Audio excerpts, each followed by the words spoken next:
Hello, we're here for another episode of Festival Forum. I'm your host, Nick Davies, and I'm here with Michael Eklund, who is the star of the film Eadweard. Michael? Hi. Good to see you again. Yeah, good to see you too. So, tell me, this film, there's a lot to talk about. Yeah, there is. A lot of history. Yeah, hundreds of years of history. Hundreds of years of history. And I think what's most fascinating about it, and what people probably don't realize, is that a part of the film is really about how motion pictures even started. It's it's the very thing what this movie is about. Without Eadweard Muybridge, there would be, well, I wouldn't say if there would not be motion pictures, but it may have taken longer. He was the godfather of movies, so he was the source where it all came from. So when were you first approached for this project? 2 years ago. It was in LA, and it was around March 2013, and Kyle Rideout, the director, sent me the script.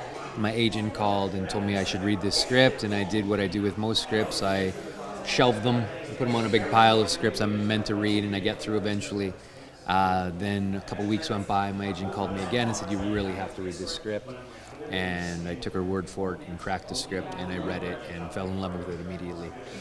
Then I had a Skype interview with the director Kyle Rideout and the producer Josh Epstein, and we went from there. And they asked me to play the role of Eadweard, and I jumped at the chance. And we had a few months to prepare and shot it in Vancouver, Canada in July. What was it about the role that sparked your interest? Simple. I had never heard of the character and the man Eadweard Muybridge in my life. And after I read the script, I was surprised that this story had never been told before. It was one of the most interesting and, provoking stories I've ever heard about a real-life guy. And I was surprised that this movie has never been made before. The story has never been told before.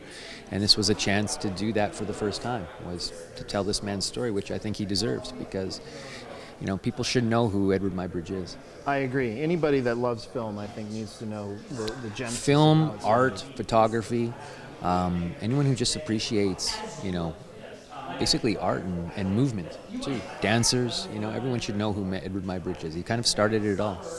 That's incredible. I didn't really think about it in that perspective, but it is quite true. And cartoonists use his work still today. They reference his photography to show the body and the movement of the body, and animation and cartoon work still. And there was a famous bet too between Stanford and another gentleman, correct? On if a horse is in full gallop, if a horse all four hoofs left the ground. The bet was Leland Stanford was contracted to hire Muybridge to get the photo that proves that all four hooves leave the ground. Because with the human eye, you can never see if the horse actually left the ground with all four hooves, and so he contracted Eadweard to figure out a way to capture that photo. And so he lined up 12 to 24 cameras in a row, and as the horse ran by, it would trigger the shutters, and he captured one photo that showed all four hooves off the ground, and Leland Stanford won that bet. It's incredible. Mm-hmm. And thus began the name of Eadweard Muybridge. That was a famous photo that most people know about that photo. And then when you start talking about Eadweard, then it seems to spark some kind of memory of all because of that photo. So you had to do quite a bit of research, I'm sure, for this role and preparation. What went into that? Well, geez, we had a few months to prepare, and so I basically cracked every book I could find and every website that was available, and to learn about who this man was. And most of the material out there is a lot about his work, the photos, the subjects in the photos. But what I was looking for was the material about the man, who he was. Because there is no documented proof or evidence of who he was, like any video or anything that you could watch. So I basically had to create him from my own imagination. So anything I could find that would give me any kind of clue of who he was, I would latch onto that. And there's very little out there, but there's enough. And there's still research to be done. We shot the movie a year and a half ago, and I'm still researching the man. It's just endless. You find out so much more as you go on, and he's a fascinating guy. Were there any other artistic influences that you brought to the character because you didn't have that kind of access to the personal side of him? I basically studied the photos that he took and more his self-portraits. There's a lot of details within the self-portraits that he done of himself, and I kind of, got into his headspace, looking at photos of him, how he sat, how he walked, how he, shook people's hands, how he, it's just his posturing, and that tells a lot about a person. Even how he dressed. He rolls his sleeves up with his suits, and so, it kind of gives you some kind of direction to go in.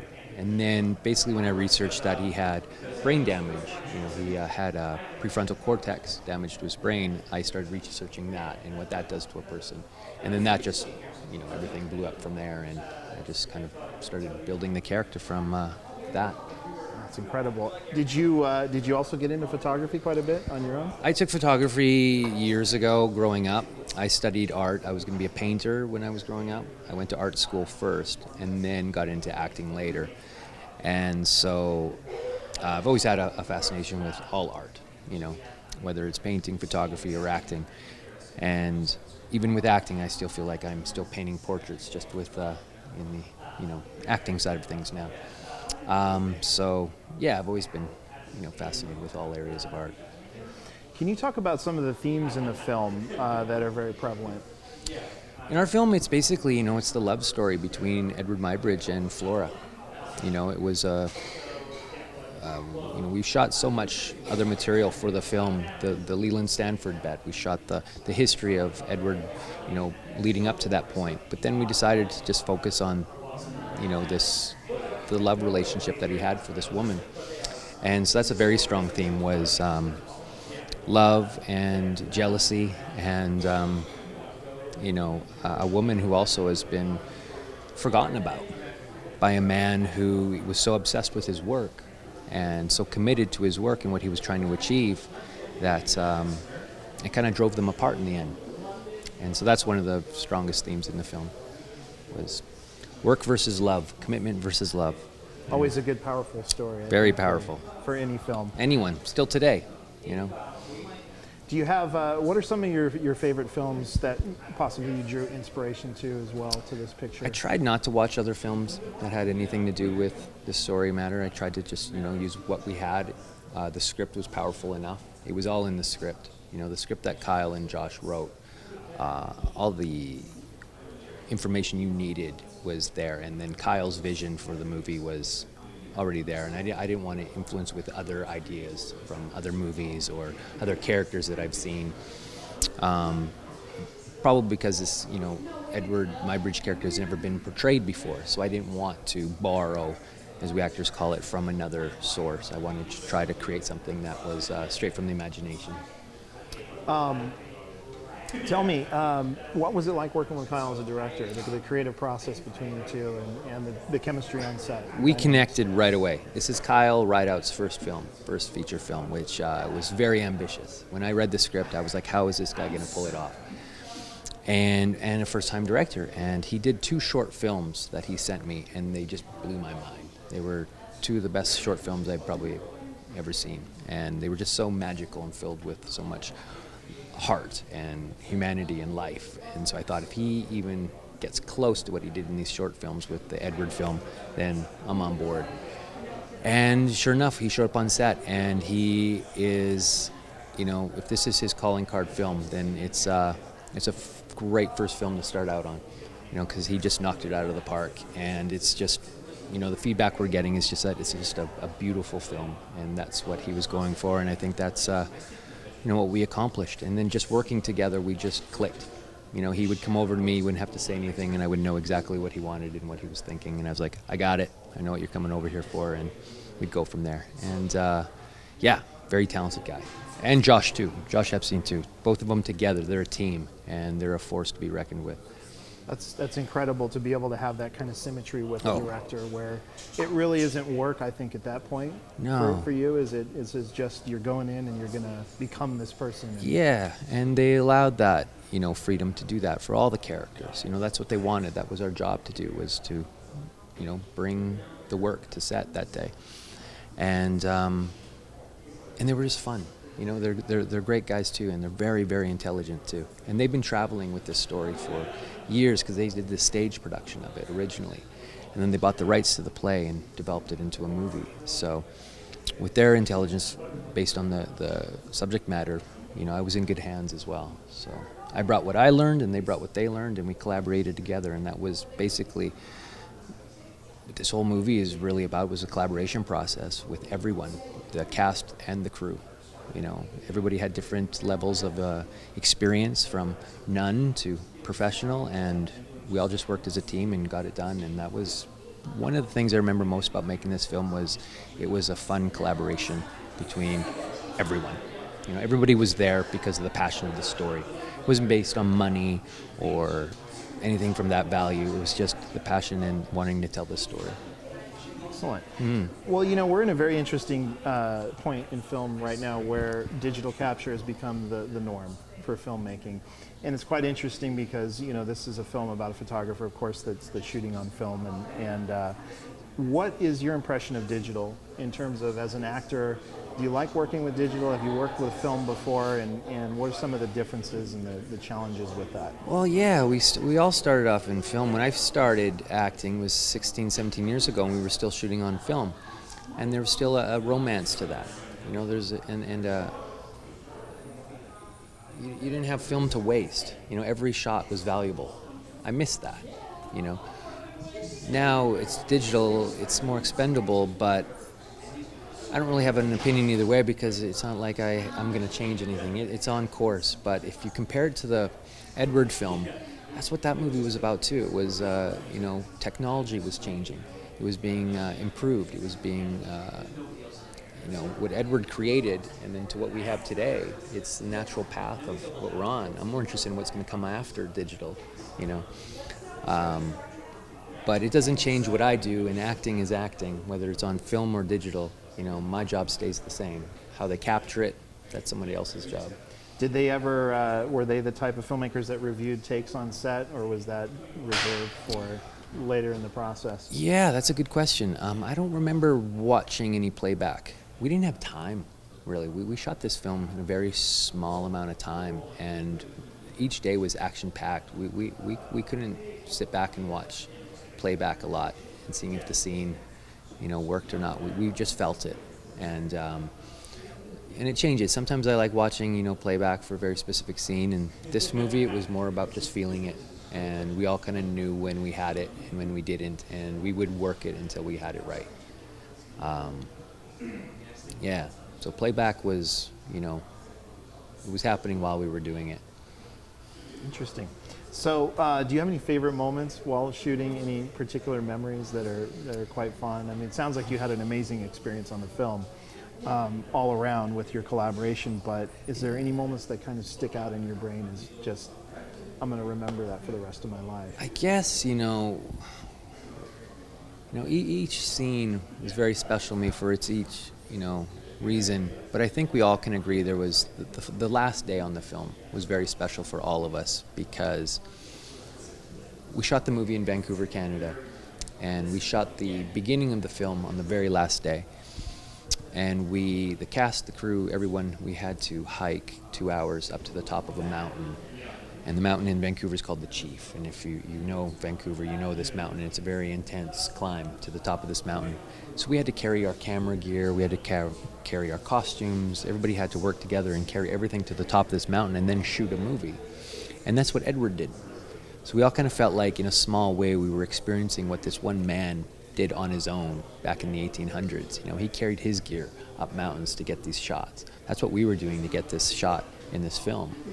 And then we got to the top of the mountain. We had to, you know, shoot the first, you know, scene of the film. And I think that day was very special for us because it was the end of the movie. We also felt like we were experiencing in somewhat what Eadweard would have done and what he would have wanted. And we just kind of felt it when you're on top of a mountain doing what this guy did. Hundreds of years later, him taking wet plate photography, we're shooting it on red cameras now. You know, not a lot has changed within 100 and few years, right? But we're all doing the same thing that he did, you know? And so in a way, we're telling his story by living his story as well. So that day, we all kind of felt it was very special. And then when we finished that day, it was, you know, it's always a sad moment when the film is done, especially when you feel like you're doing something important. And then it was the hike down the mountain with all the gear and working together to do that. And yeah, that's the day that kind of sticks out, I think, for all of us. Excellent. Yeah. Let's take a look at some scenes from Eadweard. Gentlemen and ladies, the extraordinary, the incomparable, the father of photography, I give you Mr. Eadweard Muybridge. I would like to see the in-between, to see what's invisible. I can't stop. I always seem to want more. Do you know what I mean? Yes, I do. Smile. I will create the world's first encyclopedia of motion. Excuse me, who are you? You see things other people don't. So are you dissecting life? That makes up life.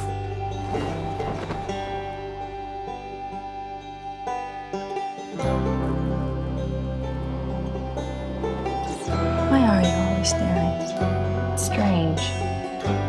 It's strange, Edward. From this moment forward, we only photograph nude subjects. Did you see each other? Could I see who? You stay away from my wife.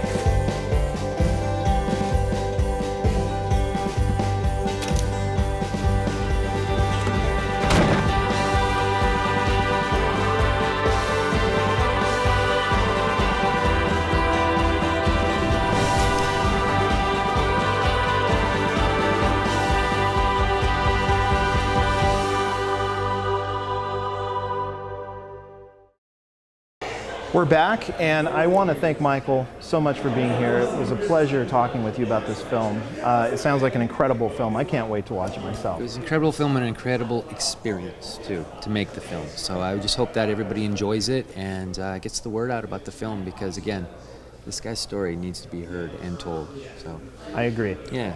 Thank Thanks you for so having much. me, too. This was Absolutely. great. My pleasure. Thank you. Thank you very much. This is what you missed today at the festival. We're here with Ian Gomez, one of the stars of the movie Worthy that's going to be premiering tonight. You got to tell us about this movie. How'd you feel? I felt great. You know, as I was telling the director, it's one of the rare occasions where everyone on the set is so warm and happy and filled with positive energy that I was walking around a little confused. I was like, wait, this is not right. Someone should be upset. Someone should be panicked. Someone should be concerned about time and money. But everything was like, it was the easiest going shoot I've ever been on in my life. And I think it shows.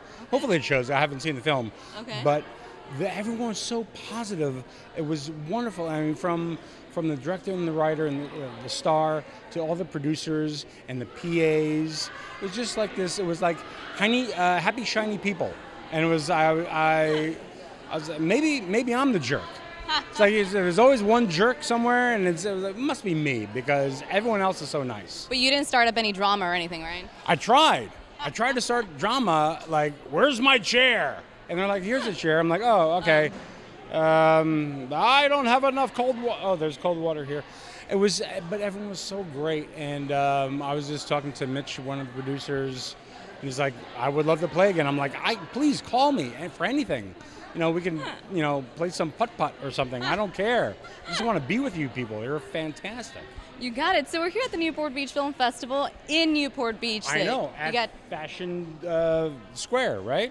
Fashion Island is right next door. You're right. I know. Everything circles around Fashion Island. Since you were driving around, tell me a couple of things that you noticed that caught your eye and you love about Newport Beach. A lot of blondes. I haven't seen any stray dogs yet. Okay. I think they're all taken care of. It's great. I got here without going through the toll road. I mean, my day's been perfect so far. It's wonderful. That's awesome. And Newport Beach is great. I was here a long time ago to have my body scanned for tumors, and I didn't have any then. I don't have any now. It's great. Okay, so it's bringing you good news. Yes. You got Newport it. Beach has always been very good luck for me.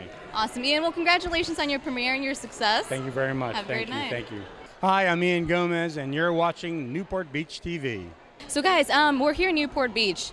Beautiful city. You got to tell me what you love about it. Oh my gosh. I mean, the people are some of the nicest people that I've talked to. I mean, we came down from LA. It's not that far, but it's like, it's just beautiful here, and it's so like relaxed. Everyone's been so gracious. Yeah, it's been nothing but a pleasure to be here, and the weather is phenomenal.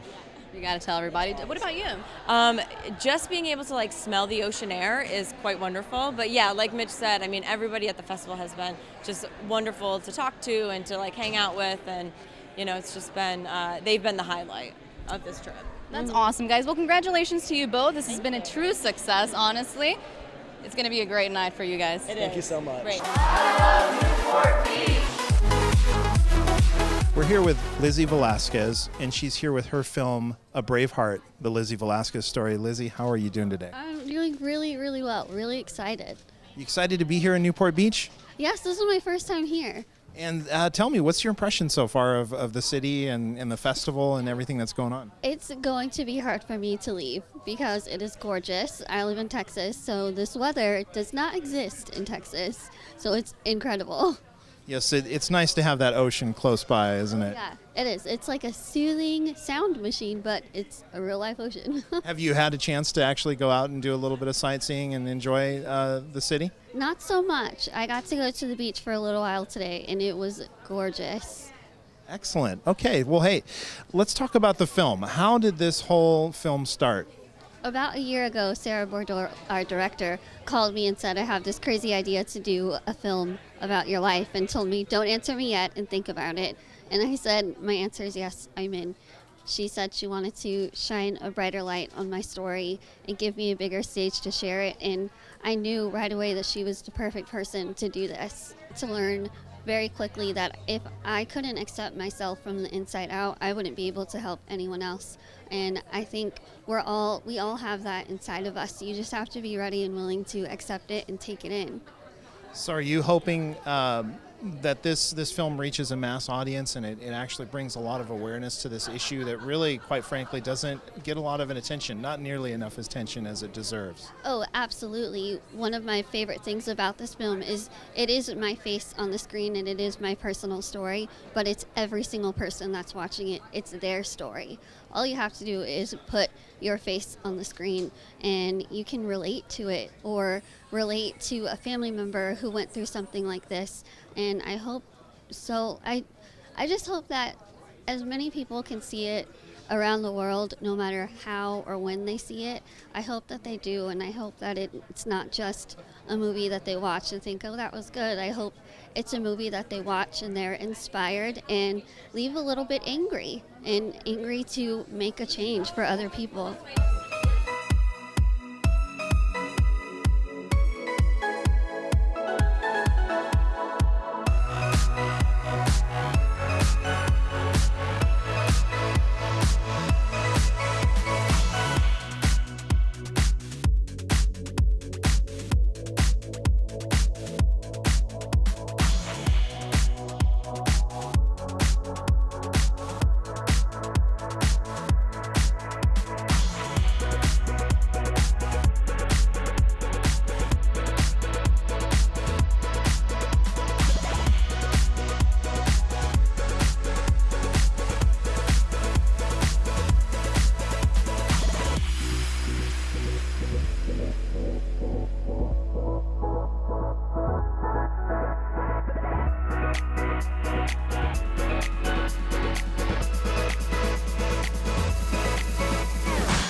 That's our show today. I'd like to thank our guest, Michael Eklund from the film Eadweard.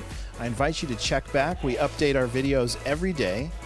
I'd like to thank our sponsor, Visit Newport Beach. And this is Nick Davies for another episode of Festival Forum.